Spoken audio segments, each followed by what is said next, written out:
berjumpa lagi dengan Mr. Ari di channel MJ Arya Official. Kali ini Mr. Ari akan berbagi ilmu yaitu tentang pembelajaran tematik kelas 6, tema 1, subtema 2. Oke.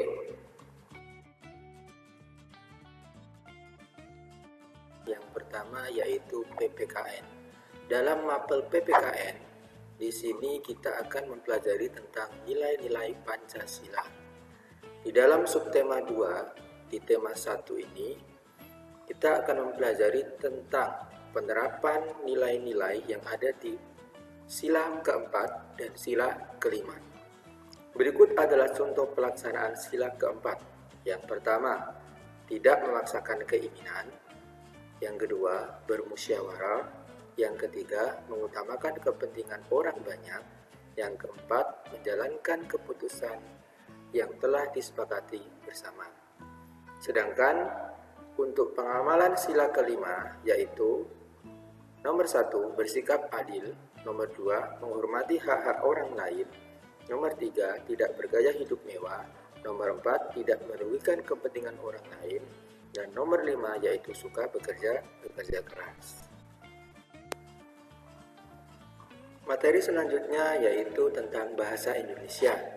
Di tema 1, subtema 2, kelas 6 ini, dalam mapel bahasa Indonesia kita akan mempelajari tentang menentukan ide pokok sebuah paragraf. Bagaimana cara kita menentukan ide pokok dalam sebuah paragraf? Ada berbagai cara. Yang pertama yaitu membaca keseluruhan isi teks bacaan.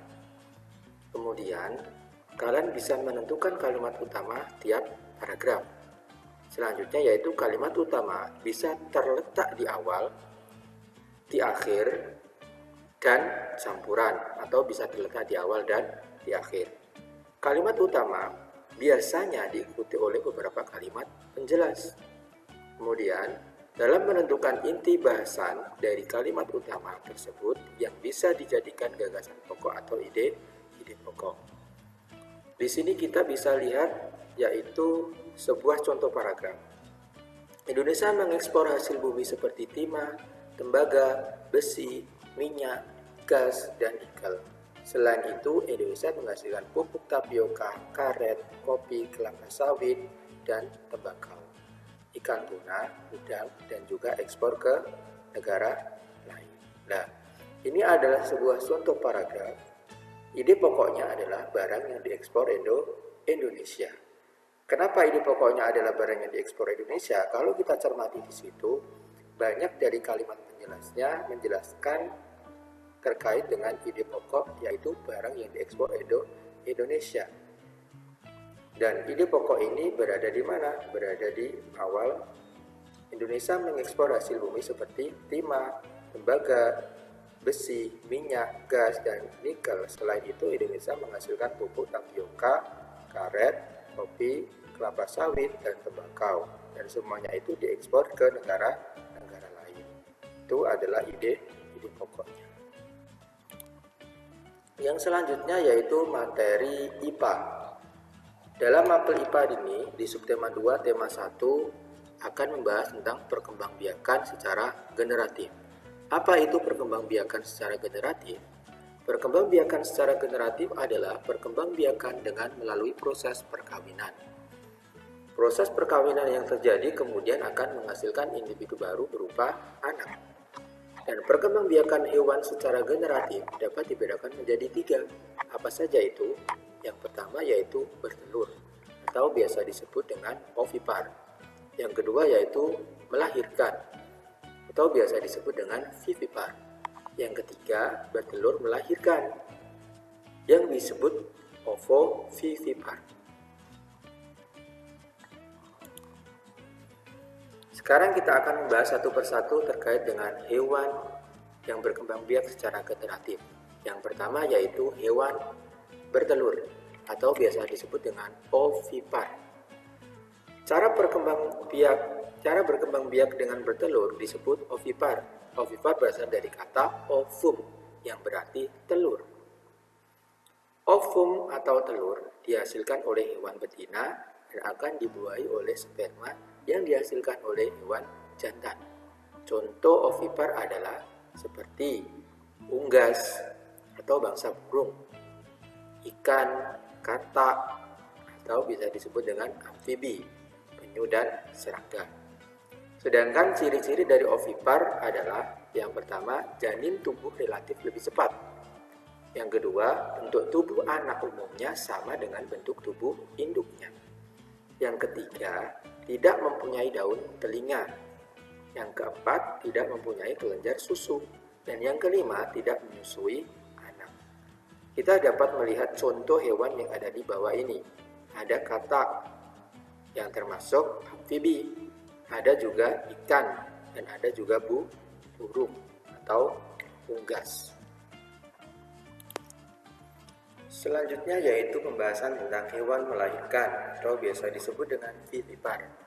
Hewan yang berkembang biak secara melahirkan disebut vivipar.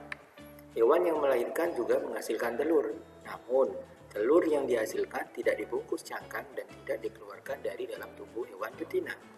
Hewan yang beranak kebanyakan menyusui anaknya. Hewan yang demikian disebut apa? Yaitu hewan mamalia. Adapun contoh vivipar antara lain ada kerbau, kucing, anjing, kuda, gajah, harimau, kelinci, lumba-lumba, paus, dan masih banyak yang lainnya. Dan adapun ciri-ciri vivipar, kita bisa melihat yang pertama yaitu mereka mempunyai kelenjar susu, biasanya untuk menyusui. Yang nomor dua, hewan betina menyusui anaknya dan memelihara mereka hingga dewasa. Mempunyai rahim, kulit tubuh hewan umumnya memiliki rambut dan mengandung kelenjar seperti lemak dan keringat. Selanjutnya yaitu bertelur dan melahirkan atau biasa disebut dengan ovovivipar. Hewan yang berkembang biak secara bertelur dan melahirkan disebut ovovivipar. Telur yang sudah dibuahi menetas di dalam tubuh hewan betina dan keluar sudah dalam bentuk bayi. Hewan tersebut tampak seolah-olah melahirkan anak, tetapi sebenarnya hewan tersebut mengandung calon anaknya dalam bentuk telur.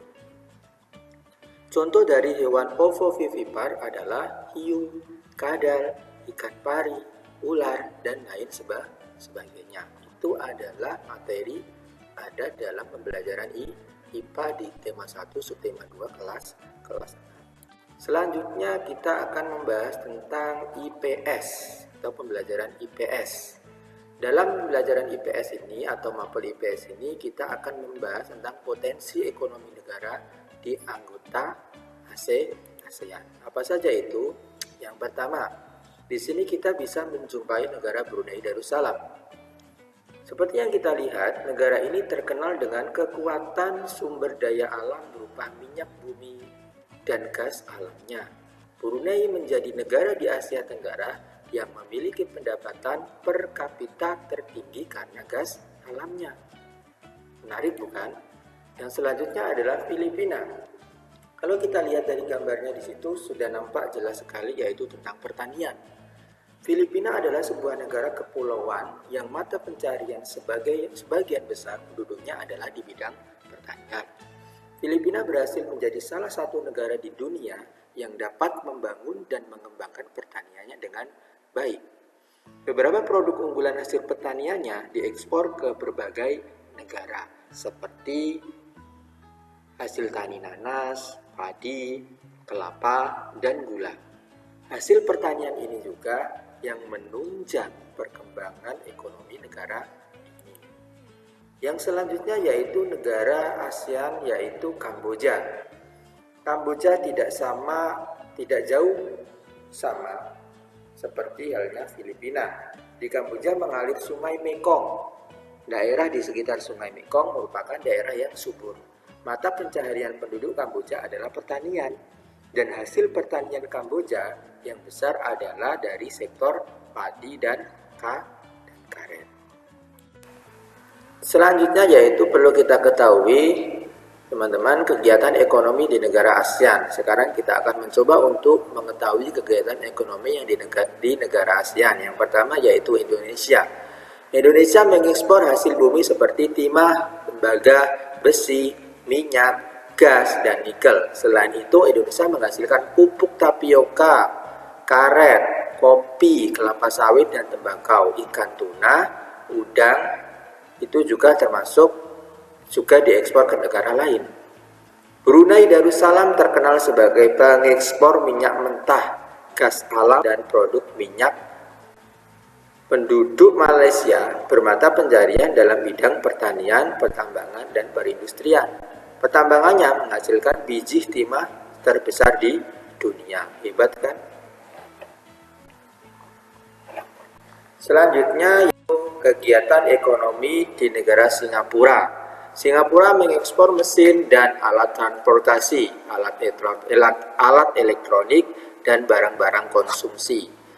Bahan kimia dan produk olahan minyak dihasilkan juga di Singapura. Singapura termasuk negara Asia Tenggara yang berpendapatan paling tinggi. Thailand adalah pertanian, kehutanan, pertambangan, dan industri. Penghasil beras terbesar di Asia dan 3 sedunia, dijuluki Gajah Putih, negara 1000 pagoda, dan lumbung padi Asia. Itu adalah julukan dari negara Thailand. Sudah dijuluki Gajah Putih, negara 1000 pagoda, dan juga lumbung padi karena pertanian padi di daerah Thailand sangatlah luar biasa. Selanjutnya yaitu mata pencarian penduduk Filipina adalah pertanian, pertambangan, dan industri. Komoditas ekspor Filipina terdiri atas gula, kopra, kayu, nanas, dan biji tembakau. Kegiatan ekonomi selanjutnya yaitu di negara Vietnam. Perekonomian sebagian besar penduduk Vietnam adalah pertanian. Padi merupakan hasil utama pertanian di Vietnam. Dan sebagian besar kehidupan penduduk Kamboja di sektor pertanian. Rakyat Laos hidup di sektor pertanian yang menghasilkan beras, jagung, tembakau, jeruk, dan kopi. Komoditas perdagangan Myanmar meliputi kayu, terutama kayu jati, beras, pupuk, dan berbagai barang kerajinan lainnya. Itu yang berada di Myanmar. Selanjutnya kita akan mempelajari tentang SBDP, seni budaya dan prakarya. Materinya yaitu tentang jenis patung. Jenis patung berdasarkan perwujudan atau bentuknya yaitu patung figuratif. Apa sih patung figuratif? Patung figuratif biasanya disebut dengan realis atau representatif. Berarti patung yang merupakan tiruan dari bentuk alam seperti manusia, binatang, dan tumbuhan. Contohnya patung pahlawan, patung macan, dan sebagainya. Ini adalah contoh dari patung pahlawan yang mungkin pernah kita jumpai di beberapa tempat atau di samping jalan biasanya.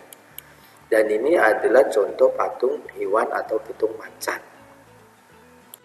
Yang selanjutnya yaitu patung non-figuratif atau biasa disebut dengan imajinatif atau non-representatif. Adalah patung yang tidak meniru alam terlepas dari wujud-wujud tiruan yang ada di alam. Contohnya patung abstrak geometris, patung berubah bentuk silinder, runcing sebagai simbol bambu runcing dan sebagainya. Nah, ini adalah contoh patung abstrak geometris yang mungkin bisa kita lihat ketika ada pameran-pameran patung di berbagai tempat. Yang selanjutnya ini adalah contoh patung yang simbolis sebagai bambu runcing. Materi selanjutnya yaitu kondisi ekonomi negara anggota ASEAN yang selanjutnya. Apa itu? Yaitu Indonesia, negara tercinta. Sudah jelas bahwasanya negeri kita mempunyai sumber daya alam yang sangat melimpah. Sebagai negara kepulauan terbesar di kawasan ini, Indonesia memiliki ragam sumber daya alam yang sangat kaya. Banyak hal yang dapat dikembangkan untuk memperkuat perkembangan ekonomi Indonesia ini.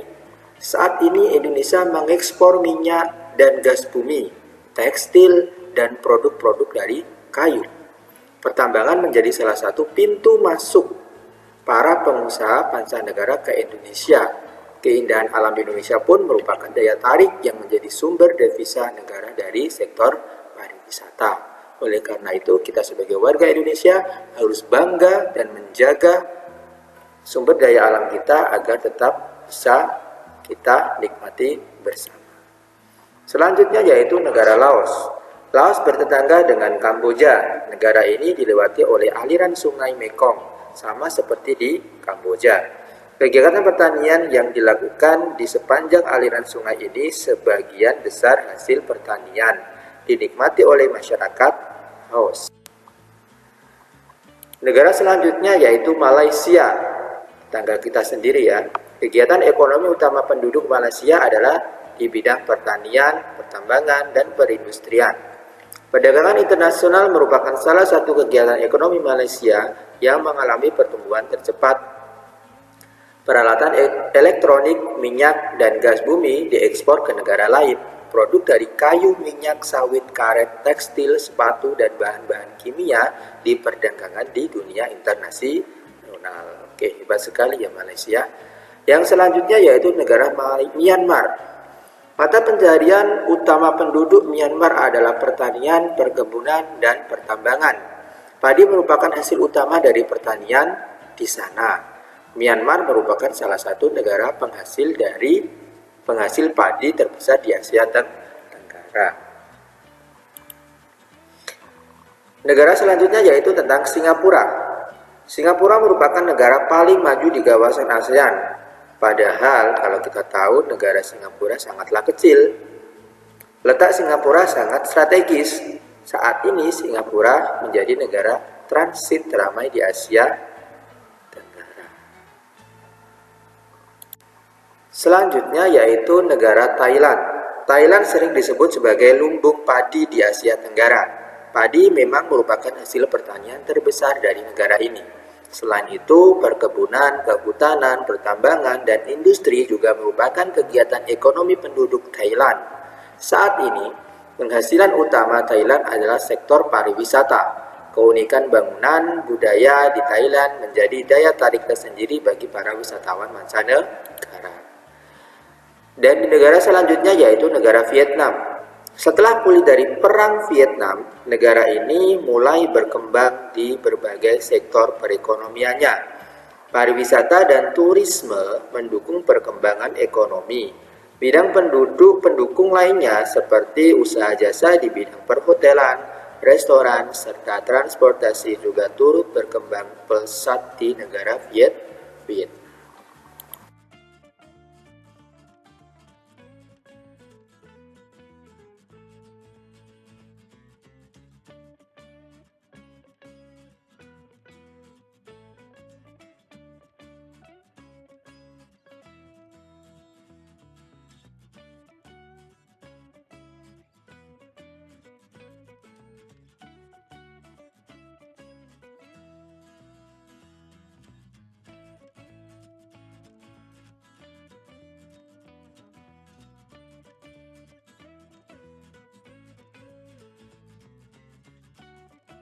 Adalah rangkuman materi di tema 1 subtema 2 kelas 6. Mudah-mudahan bermanfaat. Sekian dan terima kasih. Apabila teman-teman membutuhkan materi selanjutnya, silakan komen di kolom komentar, maka akan saya siapkan materi selanjutnya untuk teman-teman bisa pelajari. Jangan lupa like videonya, share ke teman-teman apabila video ini bermanfaat, dan jangan lupa subscribe untuk teman-teman mengetahui atau mendapatkan notifikasi dari channel MJ Arya Official. Semoga bermanfaat. Sekian dari saya. Assalamualaikum warahmatullahi wabarakatuh.